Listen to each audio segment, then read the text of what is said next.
This is a Ford GT. And this is also a Ford GT. They both wear the same nameplate, were both built by Ford to celebrate Ford's racing heritage. What makes them the same and what makes them different?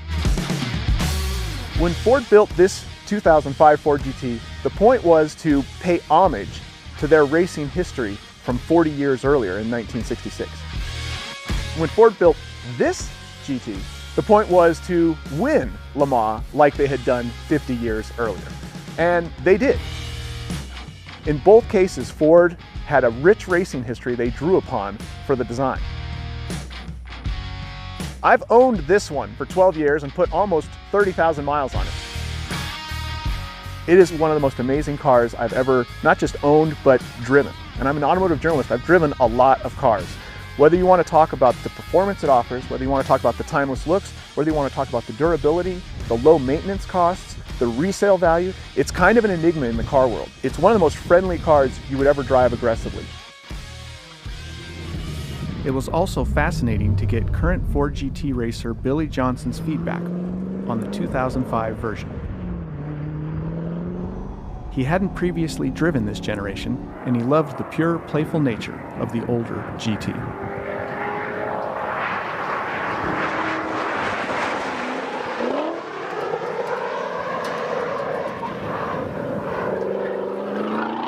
There's been more than a few of these cars that have been crashed, and I think it's because people get a little aggressive and a little careless with the throttle.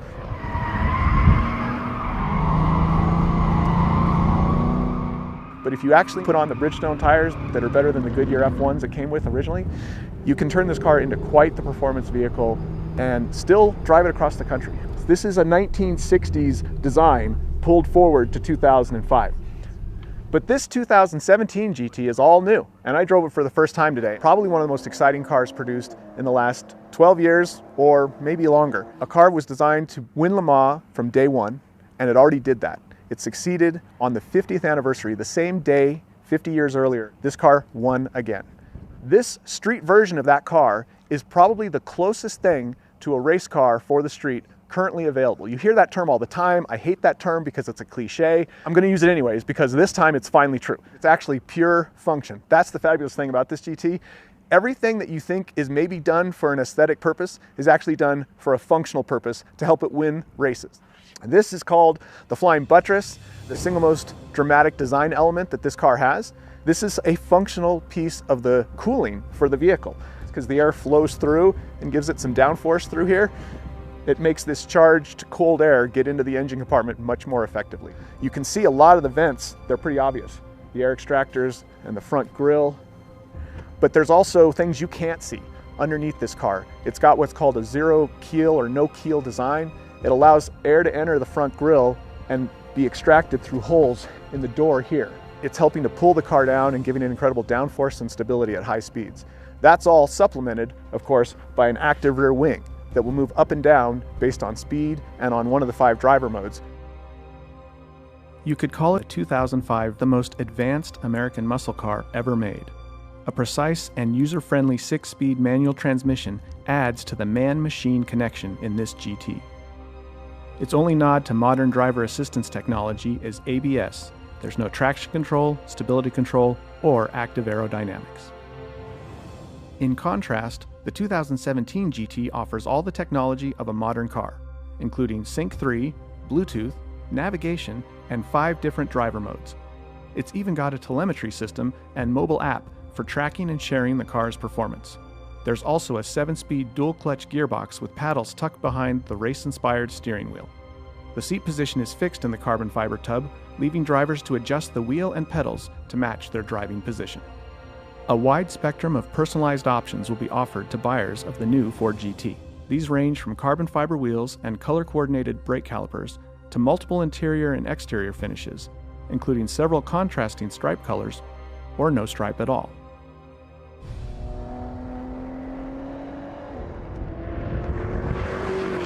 One other big difference between these two cars is that this one's powered by a 5.4-liter supercharged V8 that makes 550 horsepower. This one's powered by a V6 3.5-liter EcoBoost, twin turbocharged, and it makes 647 horsepower. This one's also about 300 pounds lighter, at about 3,200 pounds, 3,100 pounds. This one weighs around 3,500 pounds. More horsepower, lighter weight, you can pretty much guess what happens. 0 to 60, 3.5 seconds, 0 to 60, 3 flat, some are saying 2.9 seconds. This one's top speed was certified at 205 miles an hour, not slow. This one's top speed's been certified 216 miles an hour.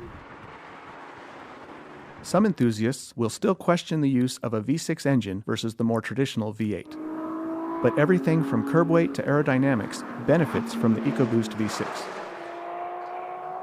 Ford even set up the engine controller to keep the turbos spooled in Sport, Track, and VMAX mode. This gives the engine big block torque and throttle response as soon as your foot brushes the accelerator pedal. Plus, Ford has certainly made this engine sound as good as any V8. You can bemoan the lack of cylinders on a philosophical level if you'd like, but functionally, this engine delivers everything the V8 could, and in a size and weight package a V8 can't match. I did drive the car all day today, and what I can't believe is they've weaved together a race car that is still one of the nicest and most interesting cars to drive on the street I've ever experienced. The GT uses an advanced pushrod suspension design normally reserved for race cars. It gives the new GT two different suspensions at the touch of a button. Not two different suspension settings, two different suspensions.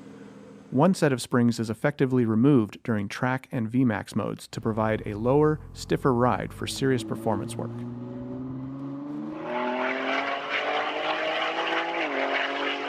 The other spring is added back for wet, normal, and sport mode, allowing the new GT to provide a wide range of ride quality and performance capabilities.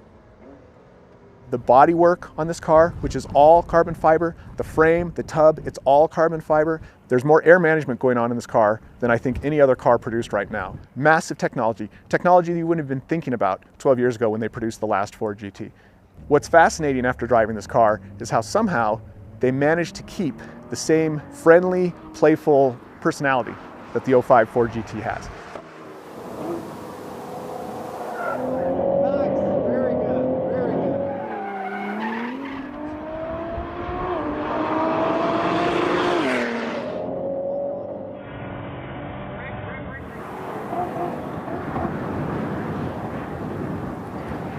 And you can get it sideways, you can drift the back end with full confidence because of all the feedback it's giving you. Wow, that's nice. I mean, you can totally tell what it's doing. You know, every moment you know what's going on. Of course, all of this comes at a cost.